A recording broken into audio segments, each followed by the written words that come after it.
Sovietleri toplarının arttırmak Stalin kazanır. Yılgın Stalin, çok müdahil olan Stalin.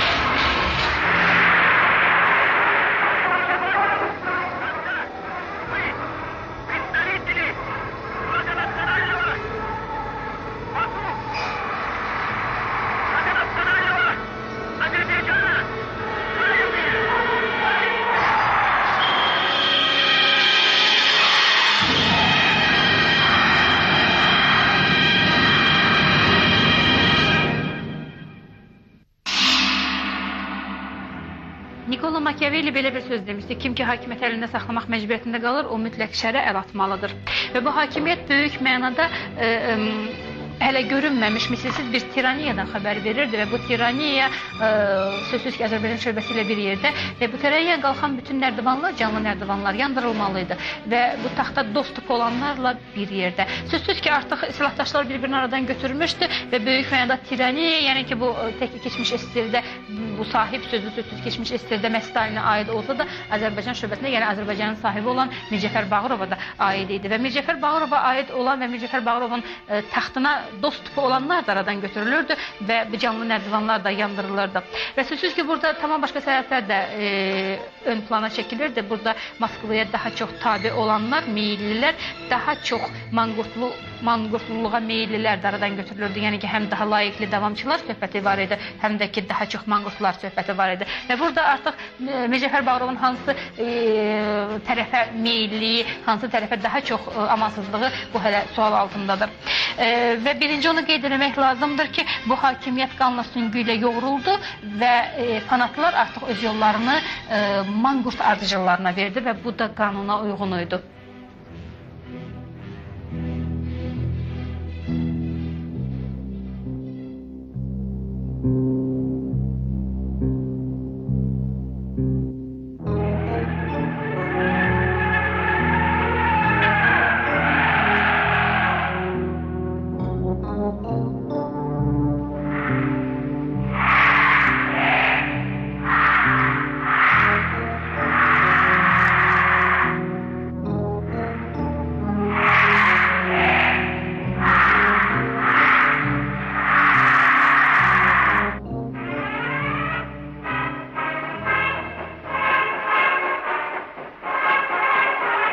Stalin başa düşürdü ki, onu məthiyə yazan yazıçılara xaricdə, qərbdə inanmaya bilərlər. Ona görə də Stalinə məhz qərb xeyir duası lazım idi və Gorkinin dəvəti ilə SSR-i qərbin ən qüdrətli yazıçılardan olan Bernard Shaw, Romain Rolland, Gilbert Wells, André Gide təntənəli mərasim və gözəl süfrələrlə kommunistlərin qonağı olur və onlar sosializmin fasadının qəsdən görünə biləcək yerlərini öz gözləri ilə görürlər və artıq təriflər və razılıqlar qərbdə də ayaq açır. Romain Rolland dəvətə görə öz razılığını bildirir. Həmişə təkəbbürlü saymazyanı olan Bernard Shaw isə Stalinə ən gözəl və ən müdrik bir insan kimi təqdim edir. Dünyanın ən sadə və ən böyük insanı olan Stalini tək SSR xalqları yox, bütün dünya xalqları sevməlidir fikrini söyləyən Alman yazıcısı Leon Feuchtwanger səmimiliklə ispat edir. Hələ eşidilməmiş bu tərifləri eşidən Stalin başa düşür ki, nihayət ki, başlamaq olar. Əslində isə olduğunu təsvir eləmək heç bir sənətçiyə, rəssama nəsib ola bilməzdi.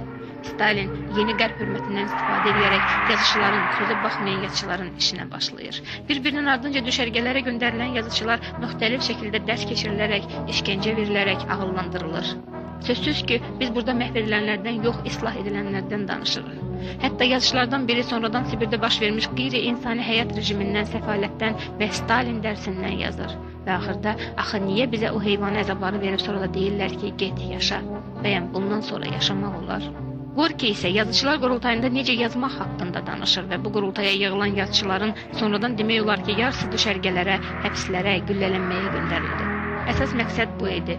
Stalin haqqında yazmaq, onun hökumətini və siyasətini tərifləmək, rejimi təbliğ və ideallaşdırmaq. Əks halda yararsızsan.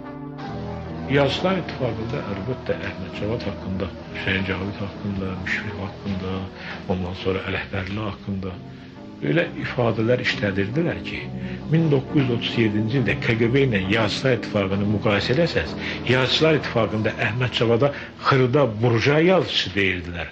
Amma KGB-nin arxivlərində Əhməd Cavad krupni deyit, qasnarsın deyitə gedirdi. Siz təsəvvür edirsinizmi ki, heç olmasa o KGB Əhməd Cavada, Cavidə düzgün qiymət verirdi, nə ki bizim Yazıçılar İttifaqı. Yazıçılar İttifaqında müxtəlif təşkilatlar da bu axına qoşulurdu və nəhayət Cavid həyatdan NKVD-nin zindanına gətizdirilirdi. Tənqidçi də həmin illərdə Cavidin də, Müşfiqin də, eləcə də Əhməd Cavadın da tənqidçiləri daha çox NKVD müstənliki obrazını oynayırdı. Tənqidçi Caviddəki uğuru, gücü və gücsüzlüyü görə bilmirdi. Elə həmişə Caviddə millətçilik meyilləri axtarırdı. Hüseyn Cavidi deməli tutmuşdular ona görə yox ki bu müəyyən cinayət edib. Ona görə ki bunun əsərlərində pan-türkizm, pan-islamizm ideyaları deməli öz ərsini tapmışdı. Buna sual verir müstəntiq ki, yaxşı sən bəs millətçisən, pan-türkistsən, ondan sonra pan-islamistsən və s. Sən bu məsələlərdə özünü təqsirkar bilirsən.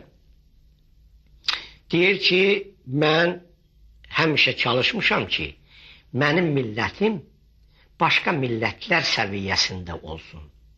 Mən heç bir vaxt öz millətimin mənafeyini başqa millətlərin zillətində görməmişəm.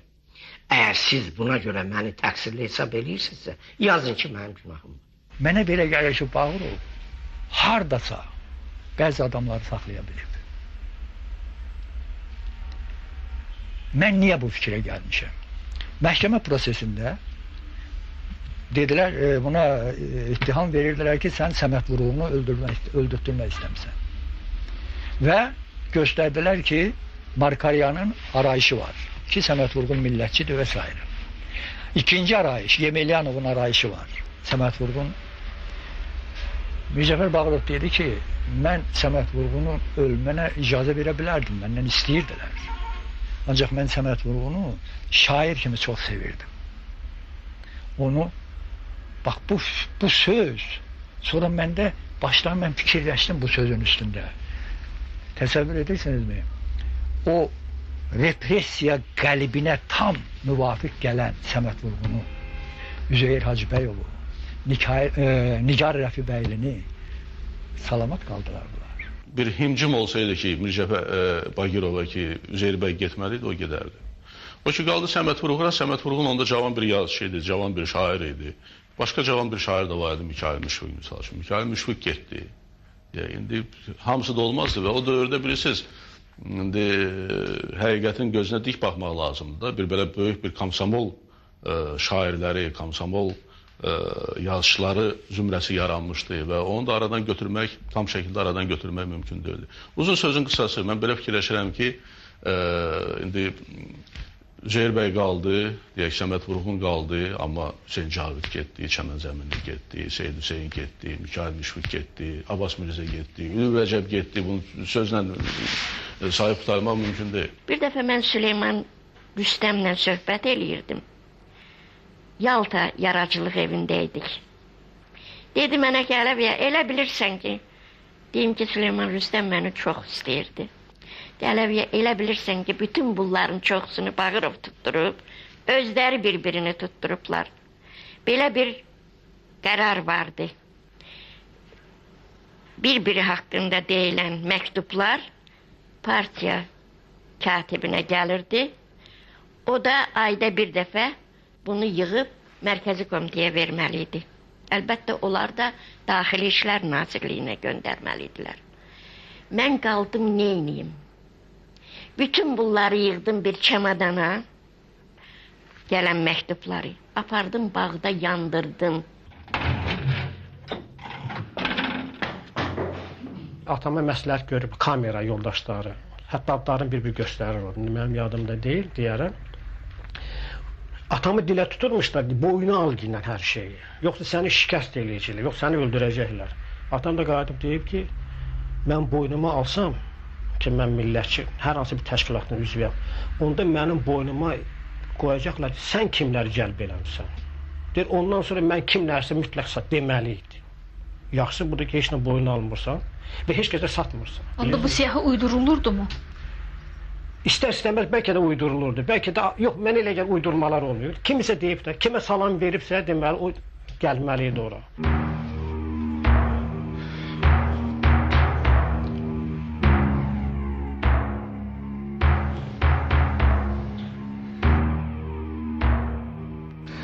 En güzel taktika budur. Ne değiller boynu bağlı. Ne değiller imza at. En absürt, en akla gelmez versiyalar fikirler. Sesin kimi bunları itiraf elə. Başka yol yoktur. Yoktur, başka yol yoktur.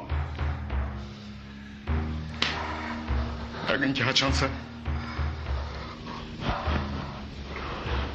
o da maraklanacak bu absürt etraflarla.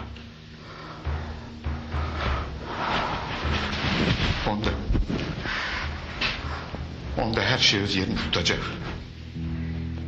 Maraqlı bir fakt 1920-ci il aprel ayının 17-sində Əlheydər Qarayevin hökumətə təslim etmək ultimatumu çox böyük müzakirəyə və mübahisəyə səbəb olur. Və bu zaman Əlheydər Qarayev Məmməd Əmin Rəsulzadəyə təpinir, gözlərini çıxardaram sənin deyir. Məmməd Əmin Rəsulzadə sən bütün bir millətin gözünü çıxardırsan deyir. Rəsulzadənin üzərinə ikinci dəfə təpinən və hədələyən Əlheydər Qarayev deyir, səsini çıxartsan güllə baran eləyəcəm. Rəsulzadə belə cavab verir, sən bütün bir milləti güllə atmadan məhv elədin Əlheydər. Vaxt gələr Tabarişə səni güllələyəndə, onda bu sözlərimi xatırlayarsan. Elə belə də oldu 17 il sonra Əlheydər Qarayev həmin rejim və həmin bolşeviklər tərəfindən güllələndi. Həmin 37-ci ildə güllələnənlər, Əlheydər Qarayev, misal üçün deyirəm, cavan bir adam idi, indi güllələmək insanı olmaz və onu da çox, əlbəttə ki, böyük, fəlakətli bir şeydir ki, onu güllələmişdilər. Amma Əlheydər Qarayev kim idi? Əlheydər Qarayev hamını millətçi adlandıran bir adam idi. Millətçilik üstündə Nərimanovun millətçilikdə ittiham edən bir adam idi. Ya bir Xan Babayev var idi, özü millətçi kimi deməli, güya ki, ifşa elədilər bunu falan, amma özü bu vaxtı ilə. Bilirsiniz, burada bunlar hamısı şərti məsələlərdir. Doğrudan da bunların münasibəti çox gərgin idi, pis idi. Amma mənə elə gəlir ki, bunun bir növbəsində bir məsələdir, rəqabət. Yəni, karyera rəqabəti. Bunu gizlətməyə dəyməz. Və mən sizə deyim ki, mən bir dəfə bir materialla rastlaşmışam, çoxdan elə 10 il bundan qabaq. Deməli, o vaxtı Əlheydər Qarayev Moskvada idi, Mir Cəfər Bağırov artıq birinci katib idi Azərbaycanda. Və məlum o materialda mənə bəlli oldu ki, Əlheydər Qarayev Azərbaycana qayıtmaq arzusu ilə yaşayırdı və Moskvaya gələnlərə, hətta gələnlərə, onu tanıyanlara gələndə hər dəfə deyirdi ki, az qalıb, bir gün sabah mən qayıdıram, onu oradan atacağıq. İclaslarda Stalin soruşurmuş ki, niyə azdır filan vilayətdə qırılanların sayı? Bu siyasətdə qulluq eləyən Mir Cəfər Bağırov olmasın, Əli Məmməd olsun. Bu siyasəti sən bu vəzifəyə getmişsənsə, bu siyasətin qurbanı olmalısan. Təxminən 50 min adam, deməli Azərbaycandan özdə say seçimli adamlar, ziyalılar, şairlər, elmi xadimləri, o adamlar ki, milləti aparırdı irəliyə. Məsələn, bizim generallarımız vardı. O generalları birinci növbədə onları məhv elədilər. Azərbaycanlı generalları. Deməli, o vaxtları mən belə başa düşürəm ki, ermənilər artıq o vaxt hazırlaşırdılar ki, Azərbaycanı tədricən ələ keçirsinlər. Yəni, doğrudan mı Bağırovun bunlardan xəbəri yoxdur? Bağırov ona görə də ehtirafında dedi ki, məni doğramaq lazımdır. 35-36-cı ilin əvvəllərində Azərbaycanda ifşa edilən xalq düşmənlərindən Bağırovun əmri ilə Orconikidzenin əleyhinə ifadələr alınırdı və bu ifadələrdə Azərbaycanda fəaliyyət göstərən əks-inqilabçılara, Azərbaycan kontrrevolyusiyon burjua millətçi İslamçı təşkilatına Moskvada yaradılmış mərkəz rəhbərliyi eləyir və başçısı da Orconikidzedir. Və sonralar belə bir ifadə də çıxdı ki, Bağırov bu ifadələr əsasında yazdığı gizli məktubları ilə birbaşa Stalinin özünə göndərirdi. Məhkəmədə Orconikidze ilə bağlı, yəni onun zəhərlənib öldürülməsi ilə bağlı ittihama cavab olaraq Bağırov qətiyyətlə öz iştirakını rədd elədi və mühakimə vaxtı da, istintaqda da bu işlə bağlı fəaliyyətini dandı. İstintaq materiallarında belə göstərilir. Значит, преступление связано с Орджоникидзе? Вы не принимали участие? Моей руки в этом деле нет. Ладно. Тогда скажите. Признаете ли вы, что это покушение, подлое покушение, шантаж? Да. В таком случае, я вам сейчас докажу, что это подлое покушение спровоцировали именно вы. Və məhkəməyə Bağırovun Stalinə, Sergo Orjonikidze ilə bağlı, onun Moskvadan Azərbaycandakı əks-inqilabi kəşfiyyata rəhbərlik eləyən və həmin mərkəzin rəhbərliyini təsdiq eləyən ifadələrdən ibarət məktubu təqdim edildi. Значит, такими устрашающими провокациями вы умышленно заставили его совершить покушение против самого себя. К этому списку можно добавить Кассиора, Эйхена, Постышева, Рудзутака и так далее. Всех этих старых большевиков Сталин знал поименно. И всех держал в поле своего зрения. Bir də qeyd edək, 1920-ci ildə aprel ayının 28-də qurulan Azərbaycan Sovet hökumətinin bütün heyət üzvləri sonradan elə həmin rejimin özündə bir millətçi düşmən kimi güllələndi. Yəni bu adamlar terrorçu, millətçi düşmən kimi ittihamlar altında güllələnirdi və hətta 1925-ci ildə məmalı şəkildə Moskvada ürəyə dəyən Nərimanovun məhvi də həmin rejimin məhvi demək idi və birbaşa bu qətldə Sergo Orjonikidzenin əli var idi və belə bir fərziyyə var ki, birbaşa bu qətlin iştirakçısı idi. Belə ki, Nərimanov artıq bolşeviklərə olan inamı azaldığını qeyd edirdi. Belə ki, Nərimanov artıq şərq bizə inanmır. Şərq artıq məzlum kütlə bizdən üz döndərmişdi və mən inanırdım ki, bolşeviklər tək Azərbaycanı yox, bütün şərqi xilas edəcək fikrini səhv kimi etiraf eləyirdi və o Leninə yazırdı. Mən qəti surətdə bildirirəm ki, əgər siz bizim bir millət kimi qırılmağımıza və ərazilərimizin tam mübahisəsiz olaraq Ermənistana verilməsini diqqət yetirməsəz, onda biz məcbur olacağıq ki, bizim geri çağırılmağımız barədə mərkəz qarşısında məsələ qoyaq. Onda qoy tarixən dolaşıq milli məsələləri belə asanlıqla həll eləyənlər bura gəlsinlər. Nərimanov bu etirafından sonra sözsüz ki, mübahisəli və qəti surətdə aradan götürülməli idi. Və sözsüz ki, bu da Orjonikidzenin əli ilə edilmişdi. Məlumdur ki, sonradan bunları bəraət də verdilər. Həmid Sultanov idi, Əlidər Qarayev idi. Bunlar yaxşı adam deyildilər. Millətə də çox zülm verən bir adamlar idilər. Çünki özləri, bilirsiniz, onlar biraz pozğun adamlar idi. Müsavatçılarımızın əksəriyyəti çox progressiv insanlar idi. Çox yüksək, rütbəli, ziyalı, çox savadlı insanlar idi. Bunları bəlkə müsavatçı kimi yox, xalqının qabaqçıl insanları kimi götürdü. Mən belə başa düşürəm bunu. Müsavatçı məqsədindən yox, o xalqının ən qabaqçıl Əhməd Cavaddır, Hüseyn Cadiddir, Müşfiqdir, o birisləri hansı birini saymaq olar? Hamısı bunlar xalqımızın ən görkəmli, ən istedadlı insanları idi. Ataların bir misalı var, deyir, qisas qiyamətə qalmaz. Bax, o Əlihidər Qarayev, bunların hamısı da müəyyən qədər Azərbaycan xalqının qarşısında günahları var. Məsələn, Əlihidər Qarayev Naxçıvanda 25 nəfəri güllələmişdi. O vaxtı bunlar hamısı internasionalist idi və burjuaziyadan intiqam alırdılar. Bundan sonra mülkədarlardan, zənginlərdən, planlardan. Bu mənim gördüyüm şeydir. Çayni Komissiya, Fövqüladə Komissiyanın sədri, Daxili İşlər Komissarı Həmid Sultanovu göndərmiş. Gəncədə üsyan var idi. Bəli, Gəncəlilər uyuşmaq istəmirdi, eləmirdi. Getdilər və ortada onların hamısını qılıncdan keçirdilər, qaçan qaçdı, qalanı qırdılar. Uzadın, mənim sonraki istədir. Onların hamısını tutdular, kimi lazım idi güllələdilər. Hətta Firidun bəy Köçərlini güllələmişdilər. Bakı Sovetinin balkonundan Səbit Sultanov kərkəsi paltarda, qılınc, xəncər, tapanca ilə ki, cəmaat, bilin və agah olun bir dəfəli ki, Gəncədə başı papaqlı qoymadım qalsın. Bu artıq imperiyaya ittiham aktı idi və aldanılmışlığın dərki idi. Elə bu vaxtlar, yəni Kirov və Orjonikidzenin Leninə göndərdiyi şifr telegramada göstərirdi ki, Nəriman Nərimanova tam mənada inanmaq olmaz. Çünki o axıra qədər bizimlə deyil. Hətta Kirov Leninə məktub yazıb və belə bir ifadə işlədir. Starik nam meşayət. Çünki baş verən 11-ci Qızıl Ordunun özbaşınalığı, Fövqəladə Komitənin manqurtluğu son həddə idi. Hətta Azərbaycanın Moskvadakı səlahiyyətli müvəkkili Behtul Şahtaxtinski sentyabrın 20-sində Xalq Komissarı Sovetinin sədri Leninə bildirirdi ki, Qızıl Ordu əvvəlcə yaxşı iş aparırdı. İndi İndi isə irticaçılıqla məşğuldur. Yerlərdən sarsıdıcı məlumatlar gəlir. İş o yerə çatıb ki, qızlar, qadınlar açıq şəkildə zorlanırlar. Mehmandarov kimi ağsaqqal hərbçi küçə, tualet süpürməyə, Naxçıvanski və başqa sayseçmə generallar millətçi və üsyançı kimi güllələnirlər. Və hər dəfə neft üstündə Leninə toqquşan Nərimanova artıq inanmırdılar. Nərimanov mərkəzə aparılır və Bakı ilə əlaqəsi kəsilir. Onun ölümü ilə bağlı da müxtəlif versiyalar var. Birinci, Leninin ölümündən sonra ona ən yaxın olanlar aradan götürülməlidir. İkinci, Nərimanov tamamilə Azərbaycanın mənafiyi və ancaq şərqin azadlığını düşündüyünə görə. Üçüncü, Nərimanov Kirova, Orjonikidzəyə, Mikayana çox mane olurdu. Təbii ki, onu oradan götürməliydilər. Söyləyirlər ki, iclas zamanı yenə odlu danışan Nərimanovu Orjonikidze iclasdan sonra zalın aşağısındakı kafeyə aparıb, çörək yeyib, kofe içəndən sonra Nərimanovun halı pisləşib və doktor vəfat edib.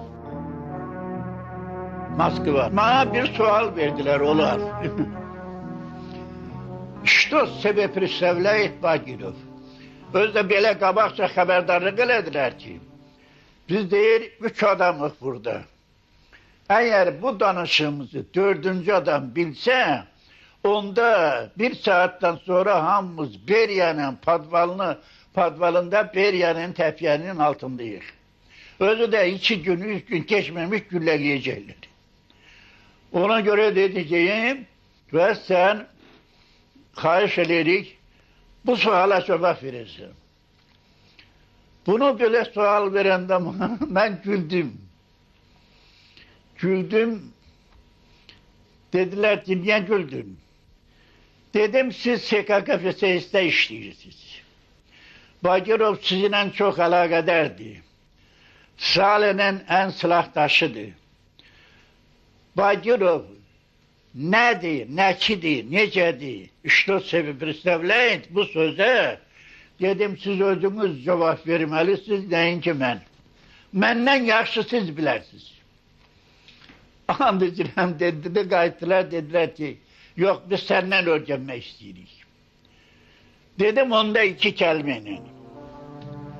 Bagirov maddi, mənəvi, siyasi cəhətdən təmiz adamdır. Mənim sözüm orada yazılıbdır. Amma eyni zamanda Bagirov'un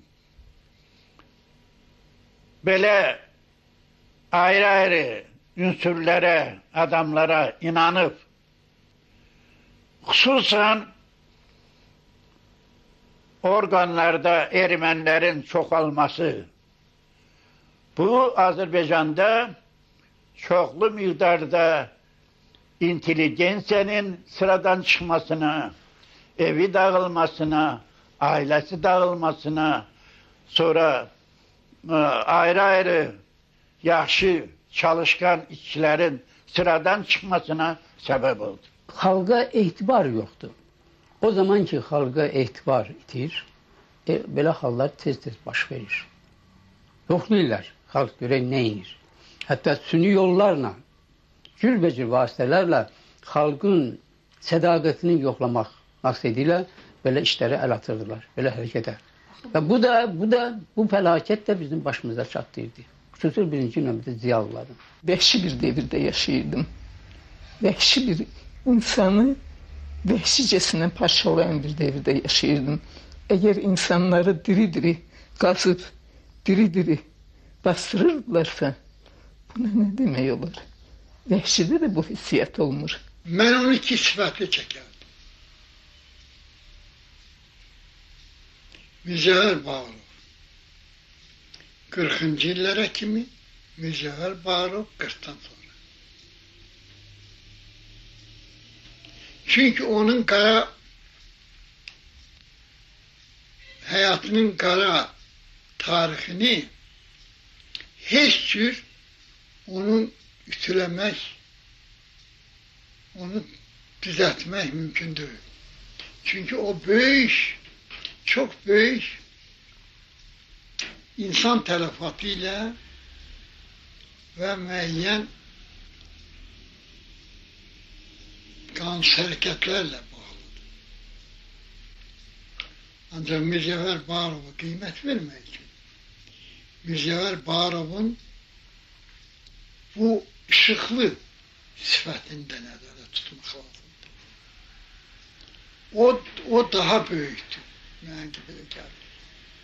Xalqı saxlamaq repressiyadan, o çöllərə, o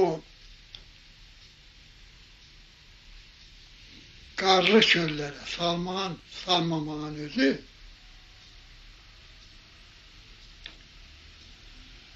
o 37-ci ildə güllələnmədən mən üstün tutum. Çox iyi adam idi. Qorxmaz insan idi. Ona görə mən həmişə qeybət eləyirəm, hələ adamlar. Çünki mən müharibə adamıyım. Mən 5 il müharibədə olmuşam. Təsadüfən sağ qalan adamım. Mən bilirəm ki, insan kişi kimdir. Kişilər orada bilindi. Kişi olmayanlar da bilindi. Bir Cəfər heç şeydən qorxan adam deyildi. Faktlar və sənədlər sübut edir ki, onlar cəzalandırmada, yəni o istintağı sübuta yetirmək üçün, özləri istədiyi səviyyədə sübuta yetirmək üçün müxtəlif üsul və vasitələrdən istifadə edirdilər. Ağla gəlməz kəşflər edirdilər. Və həmin üsullar da ondan ibarət idi ki, onlar ayaq üstə dayandırırdılar müttəhimi saatlarla. Təyyarə trosundan istifadə edib onlara fiziki işgəncələr verirdilər və müxtəlif bu tür işgəncələr verirdilər. Və Mirzəfər Bağırovun məhkəməsi dövründə də bunlar onların bir çoxunu etiraf etdilər. Bu binanın o tərəfində BQB-nin binası yerləşir bu burada. Onun yanından keçmək dəniz qırağı deyərdilər. Hamı qorxurdu ki, o binanın yanından keçməmək. Keçmə, yamandır, ilişərsən, tutarlar səni. Bir yeri səni diqqətlə baxır, nəyə baxmısan orada? Nəyə orada, nəyin var, tez bu yəst eləyim, onun burada nə qoxumu var, onlar nə danışırdılar? 1907 şərti olaraq 1907-ci il adlanan, ancaq sözsüz ki, sosializm illərinin 30-cu, 50-ci illərində dəniz qırağı, podval adlanan bu məkan NKVD zindanları idi və burada sosializm illərində bu məkanın adı bura düşən adamlar üçün gedək gəlməzdi idi. Bu məkana düşən heç vaxt geri qayıtmırdı. Sonsuz sayda həmvətənlərimizin həyatı burada dəni kimi üyüdülürdü. Bax burada, NKVD zindanlarında və bu NKVD zindanlarında bəlkə də buranın nə olduğunu başa düşmək üçün hələ də divarlarından qan daman, bəlkə hələ də ruhların dolaşdığı bax bu məkanda heç olmasa bircə saat yaşamaq lazımdır. Burada heç bir fərq yox idi. Alim, ziyalı, sadə əməkçi, fəhlə, kolxozçu və yaxud da müsavatçı, inqilabçı, heç kimə fərq yox idi. Burada cəza tədbirləri hamıya eyni olaraq şamil edilirdi. Burada qadın-kişi anlayışı da yox idi. Burada adi insan beyninə, adi insan fantaziyalarından çox-çox uzağa gedən insanların axtarıb tapdığı, düşünüb, kəşf elədiyi cəza tədbirləri var idi və burada özünü təsdiq eləmək üçün və tapşırıqlarını məhz lazımınca yerinə getirmək üçün özünü təsdiq, sadizm yolu ilə özünü təsdiq edən müstəntiq ehtirasları var idi. Hələ də divarlarından qan daman, hələ də ah naləsi eşidilən, hələ də səsləri divarların o biri tərəfinə aşmayan insan səsləri hələ də bax burada dolaşır. Hamısından xəbəri var idi. 41-ci ildə noyabr ayında qar dizdən yuxarı idi. Üstəlik də şaxta. Yaxşı, bu cavan insanların, körpə uşaqların təqsiri nə idi? Eşidirəm ki, bədbaxt oldu, bu uşaq bədbaxt oldu, bədbaxt oldu. Bağırıq bunu tutacaqdı. Mən içəri girəni gördüm, hamı ayaq üstündədir, qatil o da cümlədən. Hamı belə rəqs ağarıb, Bağırıq da belə gedir eləyir, ona acığı gələndə aşkını təmizləyirdi. Aşkını belə təmizləyir. Mən qapıdan içəri girən kimi prokuror Ruska dedi ki, Nuraşın prokuroru Əliyev İsmail yoldaş gəlir. Aşkın taxtı gözünə, yaxın gəl. Yaxın gəldi. Biraz baxdım. Dedi, sən o Əliyev deyilsənmi ki, mən səni yaralı halında qəbul elədim. Mərkəz komitədə. Dedim, bəli. Onda bizim danışımız səndən necə olmuş? Dedim, dedin ki, cəbhədə vuruşduğun kimi vicdanla burada da işlə. Bəs niyə vicdanla işləməmsən? Dedim, mən vicdanla işləmişim, yoldaş Bağır. Bəs o nədir bunlar deyir ki, belə. Dedim, bu saat Bu saat mən sizə sənədləri göstərim. Özünüz görün ki, bunlar sizə öz qorxularından haqsız məruzə edirlər. Necə mənə bunlar düzgün məruzə eləməyiblər? Dedim, bəli. Dedi, позвольте. Как вы можете так мне отвечать? Dedim, клянусь с вами. Deyəndə yumuşaldı. Dedim, daydı dokumenti. Otdum, bir okudum. Bir okudum. Dedim, hele bir çamadan da buradadır. Bunlar. Bunların getirdiği narkotikler bunlardı. Yolda çevir. Ben bunları tutabilirim. Bu ailəni məhv eləyə bilərəm. Mənim vicdanım qəbul etmək istəyirsə, mən büyün tutum. Dedi Karaçovsu'da. Karaçov yaxınlar. Dedi ki, вы знакомы с этим документом? Dedi, нет, товарищ майор. Dedi, как вы осмелились, негодяй, искажать истину и обмануть меня. Вон отсюда! Karaçov yerine dərdim. Ancaq gördüm ki, yer yaşdı. Özünü saxlaya bilməyib Karaçov. Bax, deyirsiniz ki, Bağırovdan qorxurdular. Bax, bu misal sizin üçün həqiqətdir ki, qorxurdular və qorxmurdular. Küçədə onun qabağına çıxıb tutaydı ona ki, deyədim, Mücəfər var, mənim idarə müdürü başıma bir oyun açır, tez o məsələ həll olacaqdı. Tez ha, özdə istəyir, sən taksirkar da olsaydın, idarə müdürünün atasının yandıracaqdı ki, nöş mənim üstümə gəlib. Onu nə yeri getirmirsən ki, durub gəlib mənim üstümə. Teyyub Qurbanın düşmənlərindən böyük şəxsiyyət adlandırdığı Bağırovu Nərimanovdan sonra Kremlin Azərbaycana uzanan erməni əlini bir qədər tutub saxlayan rəhbər kimi təqdim edir. Başqa tarixçilərin fikrinə görə Azərbaycanda ermənilərin ən böyük havadarı elə Mirzəcəfər Bağırovun özü olmuşdur. Başqa bir tədqiqatçıların fikrinə görə isə onun ermənilərin ciddi cəhdinə baxmayaraq və bu ciddi cəhd artıq Nəriman Nərimanovun vaxtında da var idi. Bağırov 2 dəfə Azərbaycan xalqının əhalisini bütövlüklə Orta Asiyaya sürgündən, yəni deportasiyadan xilas edib. Birinci fakt 1942-ci il, yəni bu müharibə zamanı müsəlmanlara etibarsızlıq, ermənilərin bu yolda Azərbaycan torpaqlarını mənimsəmək istəyini Stalin istəyi ilə həyata keçirmək istəyi idi ki, Stalin-Bağırov söhbəti idi.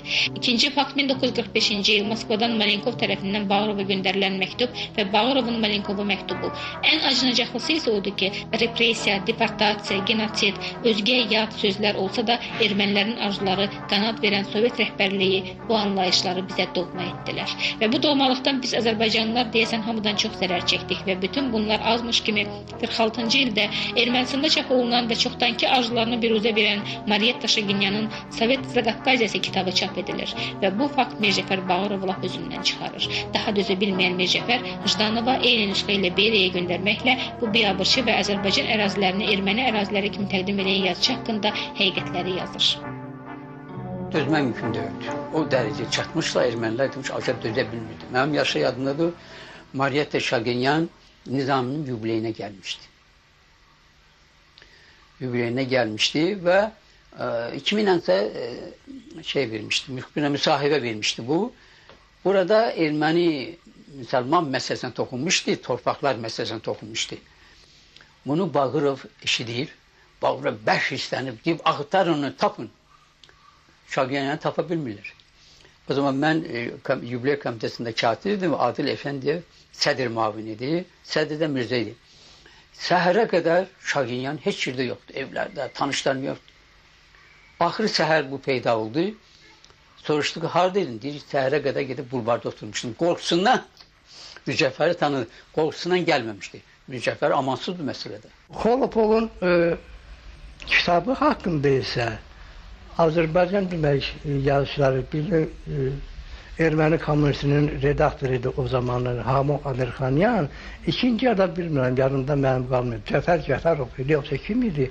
Onlar birlikdə bu Xolopovun kitabına resenziya yazdılar, tənqid yazdılar. Literatürün qəzetdə buna müsbət rəy verdi. Ondan sonra Nikolay Tixonov buna Sovetskiy Kultura qəzetində müsbət rəy verdi. Bircə Azərbaycan idi ki, buna mənfi rəy vermişdi. Bu da Avropa demək o toxundu, Ruslan Meşənzayev Moskvada bunun məsələsini qoydu. Şamyanı literatur və qəzetədən götürdülər. Mənim otağımın deməli dadı şüşəsi Dağlıq Qarabağ tərəfə baxırdır. Gün də inanın ki, gün batır, bata. Pəncərədən belə bax dedi. Dedi o günü görürsüz. Görürsüz gün necə batır. Mən də o gün kimi batıram. Məni neçə dəfələrlə Moskvaya iş aparmaq istəyiblər. Getməmişəm. Niyə? Hələ dedi, mən yerimə adam tapa bilməmişim. Yazıçıların işi çok fena haldedir. Eğer bunu başa düşseniz, onu da anlayarsınız ki, Azerbaycan'da işinizden geldi. Görünür sizin siyasi noktayı nazarlarınız daha yaramır. Eğer hüneriniz varsa, anlatmaktan yok. Samimi kalpten fikrinizi deyin.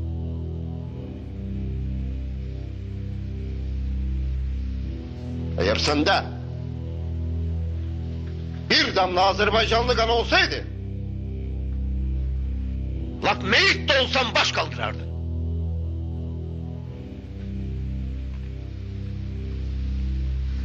Yani bu vakte kadar Agi Muhtar okumamsan,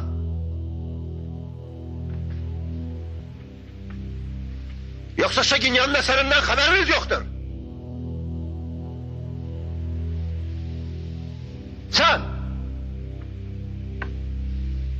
Sen, bak hele sen, Eseri Yazıçılar İttifakı'nın idare heyetinin üzvü değilsiniz. Niye rəyinizi, fikrinizi, Azerbaycanlı qeyrətinizi göstermemişsiniz? Yazaydınız, öz kolunuzdan göndereydiniz. Niye yazmamışsınız?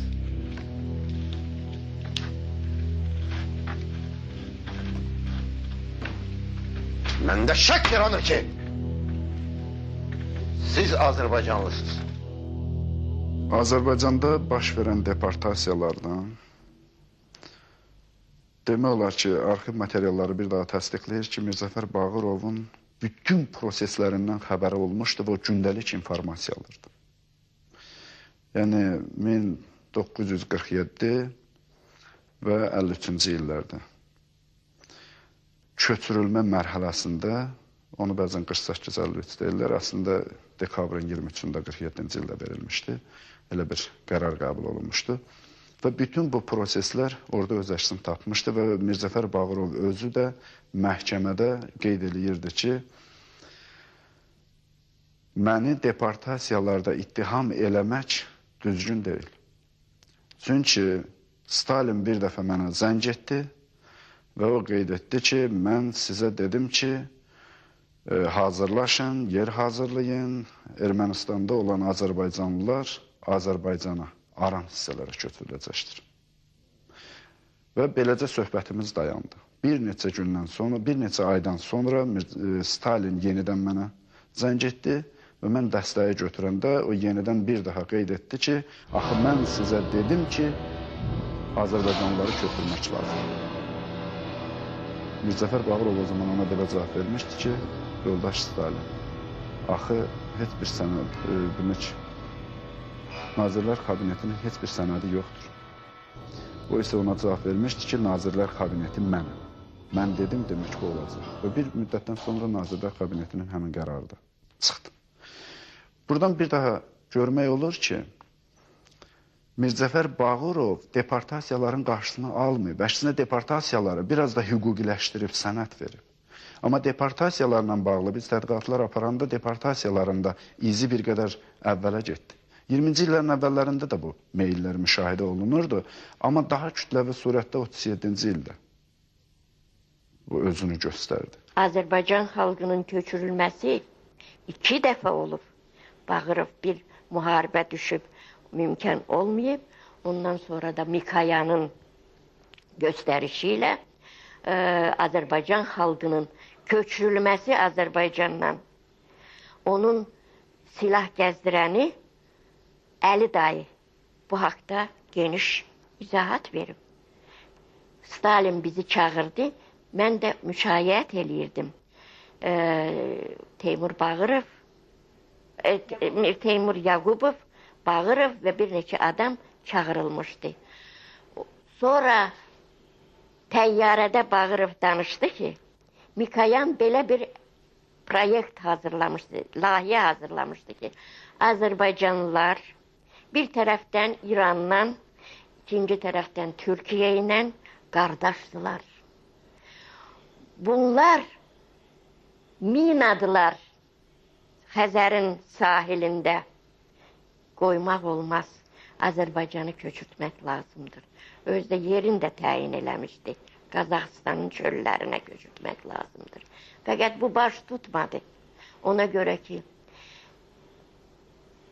bir çox adamlar, o cümlədən Malinkov, Beriya, sonra yadımdan çıxıb bir neçə adam buna qarşı çıxdı. Bağırova kömək eləmək məqsədindən söz söylüyor. Dedi ki, Azərbaycanlıları köçürtmək olmaz. Biz müharibəni Azərbaycanın hesabına udduq. Buna icazə verilə bilməz. Ona görə də xalq Bağırovun ötkəmliyi ilə xilas oldu. Və təyyarədə o deyib ki, əgər xilas olmasaydı, mən birinci Stalini vuracaqdım, sonra özümü vuracaqdım. Mən boş əllə Azərbaycana qayıda bilməzdim. Belə şeylər də var Bağırovda. В июле 1938 года состоялась первая сессия Верховного Совета Республики. Сессию открыл старейший депутат, писатель Мамед Саид Ардубады. На сессии выступил поэт Расул Рза.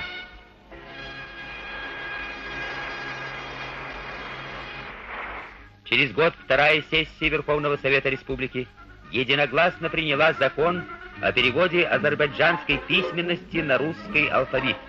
Это явилось важным событием в kультурной жизни республики. Rus əlifbasına, Kiril əlifbasına keçməyi çox pis qarşılayırlar. Hətta mənim yaxşı yadımdadır, akademiyada iclasdır bu münasibətilə. Bülbülə söz verildi. Divarda da Kiril əlifbasına şüar yazılmışdı. Bülbül onu göstərdi. Görün, nə qəşəng hərflərdir. Azərbaycanın ziyalıları buna nəinki etiraz etmədilər. Hətta onun mütərəqqi cəhətləri haqqında xeyli tədqiqat işi apardılar. O dövrün qəzət jurnallarında bu məsələlər öz əksini tapıb və bu çətin məsələ birbaşa yuxarıdan həll olunmayıb. Ali Sovetin sessiyasında müzakirə olunub. Bütün deputatların rəyi, ondan qabaq isə xalqın rəyi nəzərə alınıb. Bağırov'la biz Reyxstag'da olduğumuzu danıştık. Hatta Reyxstag'da otaqlardan birinin tabanında, divarlarda yer tapmadık, tabanında boş yer tapdık. Orada yazdık ki Azerbaycanlılar da burada olmuştur. Novruzov, Bağırov imza koydu. Bağırov bunda soruştu ki ne dilde yazmışsınız? Dedi ki biz Rus dilinde. Dedi yok. Gerek onu Azərbaycan dilində yazırdınız. Hətta ərəb əlifbası ilə yazırdınız ki, içəri girən onu dərhal görə biləydik. Rusça yazmışsınız. Rusça o kadar orada yazı var. Onun içerisinde o itip batacak. Azərbaycan Yazıçılar İttifaqı indiki Azərkitabın yerində yerləşirdi. Orada 4 nəfərin məhkəməsi quruldu. Tutulmamışdan əvvəl yazıçıları əvvəl mühakimə eləyirdilər. Güya xalq bunlara qarşı durdu və bunların cinayətini sübut elədi. Ondan sonra tutulurdular. Söz Müşfiqə verildi. Müşfiq durdu, özünü müdafiə eləmək istədi. Qıpqırmızı qızarmışdı. Ondan sonra Sanılıya verildi. Sanılı 50 yaşını keçmiş bir qoca idi. Adama elə gəlirdi, bu saat onun ürəyi partlayacaq.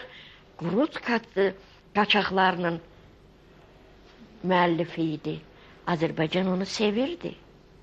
Bir neçə adam axırda söz kimə verildi? Cavidə. Cavid qalxdı ayağa, salonu belə gözdən keçirdi, pensiyasını düzəltdi. Sonra çəliyini yerə vura-vura çıxdı, getdi. O çəliyin səsi indi də qulağımdadır. O çəliyin səsi kəsilənə kimi bir adam cınqırını çəkə bilmədi. Nərimanov Ucqarlarda İnqilabımızın tarixinə dair kitabında belə yazırdı. Qorxaq o kəsdir ki, vəzifəsindən ötürü alçaqcasına yalan desin və vicdanının səsinə qulaq asmasın. Və hətta misal çəkirdi ki, İmam Hüseyin ona tabi olsun deyə, yəni Gezidə nəzərət tutur, ona bütün bir vilayəti idarə eləməyə tapşırdı ki, vicdanını qızılsın. Ancaq İmam Hüseyin buna getmədi və qəhrəmancasına həlak oldu. Sözsüz ki, bu böyük qəhrəman arzusundan iləri gələn bir fikir idi və Nərimanov bu cür qəhrəman, özünü də və özündən sonrakilər də bu cür qəhrəman görmək istəyirdi.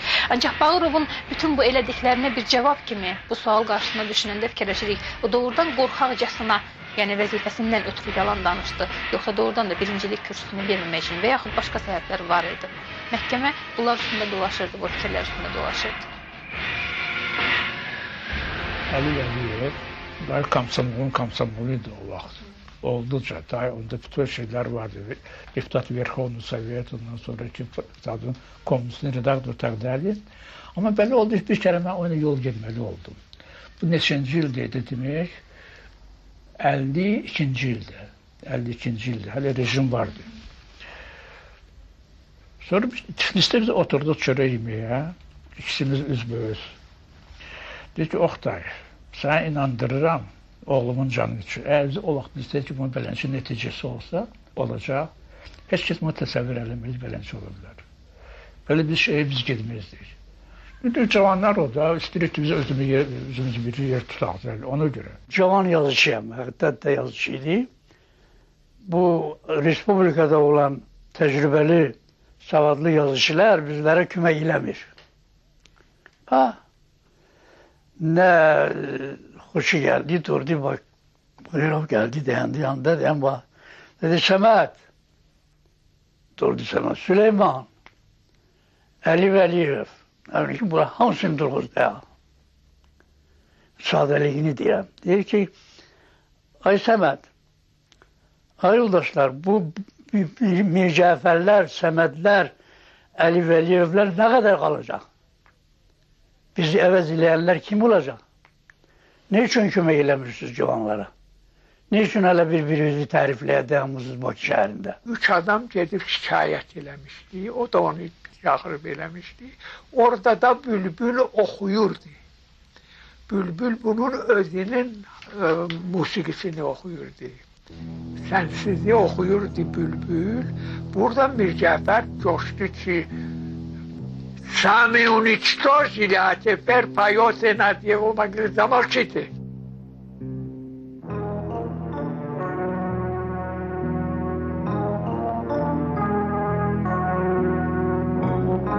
Bugünləri Bagirov haqqında deyərsən ki, bu cəllad olub, qətiyyən bu düz deyil. Nə qədər ki, KGB-nin sənədləri açılmayıb, həqiqətən Bagirov nə eləyib, nə eləməyib, Azərbaycan necə xidmət eləyib və yaxud da xidmət eləməyib, bu sənədlərlə ispat olunmalıdır. Ondan sonra Bagirova qiymət verilməlidir. Hətta belə bir söz var ki, hər yerdə də yenə deyirlər ki, müharibə illərində Azərbaycan da Çeçenlər kimi, başqa millətlər kimi sürgün olunmalıdır. Məhz Bagirovun deyir ki, gücünün sahəsində o Azərbaycan xalqı sürgün olunmadı. Sürgün olsaydı Allah bilir nələr olacaq. Bunu da unutmaq olmaz.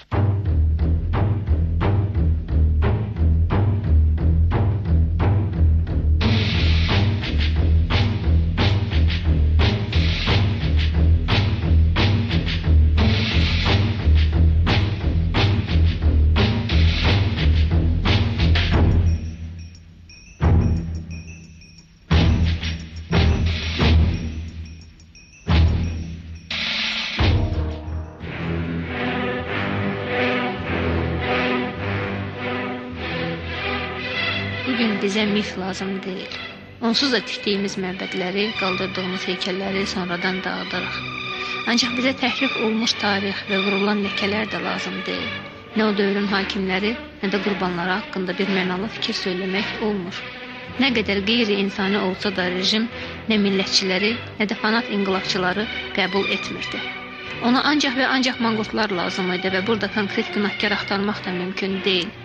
Ancaq öz canı və ölümü bahasına üsyan etməyən insan, rəhbər, millətçi arzusunda olsaq da özünü qoruma cəhdini daha üstün tutan bir insandan düşmən quraşdırmaq da düzgün deyil.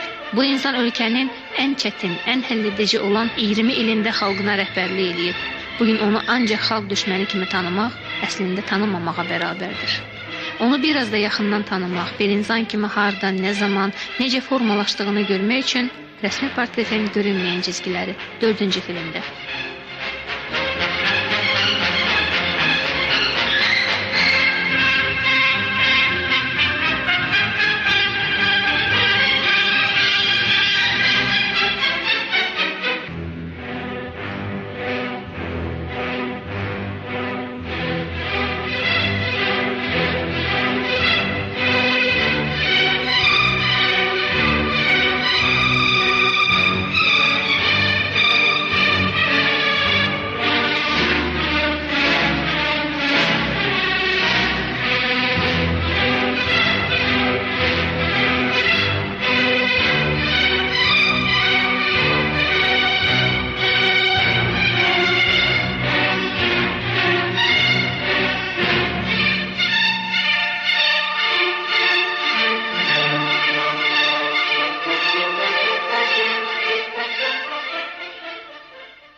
огромной радостью встретить ясность Азербайджана,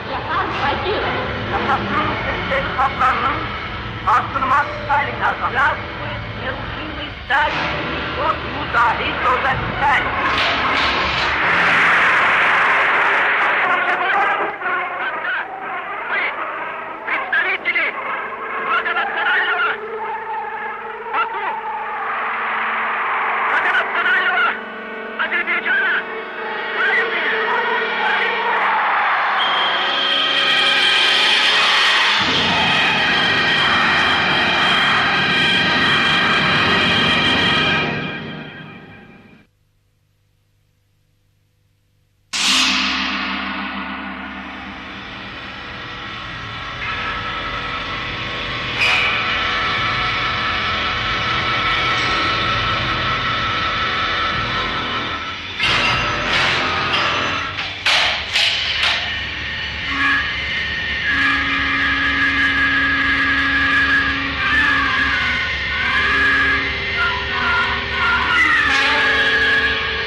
Tolstoy Afanasiy Fet haqqında belə bir söz demişdi. Bir gün o bütlükdən bezəcək, tikə-tikə olub töküləcək yer üzünə və biz o tikələri tapıb görəcəyik ki, büsbütün göz yaşlardır o tikələr və hər bir tikəni aparıb qoyacaq müzeyə və başlayacaq ondan öyrənməyə.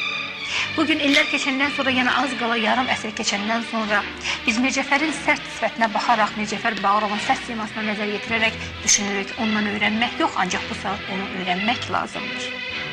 Və bu saat onu ittiham eləmək çox asandır, onu başa düşmək isə çox çətindir. Və bu saat bəlkə də onun özünü ittiham eləməkdən çox onu bu yola sövq eləyən, onu bax bu cür qəhrəman eləyən milyonları ittiham eləmək daha çox lazımdır. Tabe olmağa meyillilər. Dünən taxt oturanda ona baş əyib, bugün isə taxta düşəndən sonra tapdalayanlar daha qorxuludur. Öldü kral, yaşasın yeni kral deyənlər daha dəhşətlidir. Və bugün Mir Cəfər Bağırovun həyatından və yaxud bugün Azərbaycanın tarixində bəlkə də ən qanlı sima kimi, obraz kimi yadda qalan Mir Cəfərin, Seyid Mir Cəfərin, Cəllad Mir Cəfərin taleyini açmaq üçün biz onun görünən və görünməyən cizgilərinə nəzər yetirməliyik. Və sonda yekun olaraq bunu deməliyik ki, 20 il Azərbaycanın xəzəyin olmuş qorxu və qüdrət sahibi Mir Cəfər Bağırovun görünməyən cizgilərini nəzərə yetirərək bir şey yadda saxlamalıyıq. Mir Cəfər Bağırov öz dövrünün və rejiminin qəhrəmanı idi. Var belki de hırda şeyler. Ama adama dokunur axı.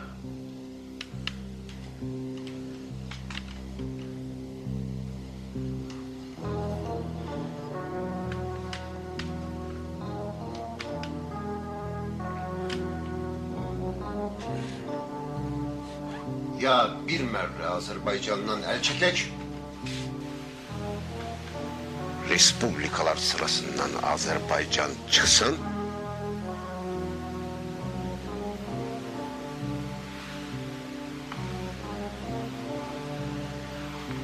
ya da üçünü dördünü kurban verey,